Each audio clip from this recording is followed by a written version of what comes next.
Thank you kay Ante Cerila sa pagdala nitong aming bagoong na ipon, kakabsat. So, bagoong na ipon. Panahon na naman ng ipon sa Santa Ilocos Sur. So, nagpabili tayo ng 10 bottles. Tapos, nagpadala tayo ng 4 dito sa abroad. Rukatak. Buksan ko yan. Salamat sa pag-e-empake ni Mami. Well packed siya. Thank you din kay JP sa pagkuha. Sa vegan pa to namin binili, guys. Layo, no.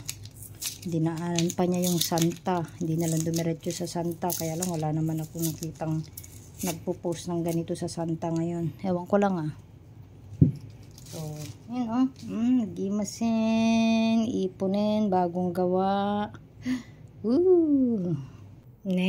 Dadtoyen. Dito na yung bagoong natin na ipon, kakabsat. Ang sarap. Lagyan ng kamatis, igisa. Sa pinakbet, dinengdeng.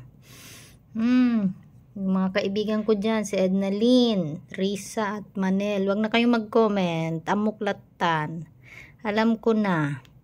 No 29, oo na, meron na kayong ganito. 1 Nagimas kabsat from Philippines, Ilocos Sur, bagoong na ipon. With love.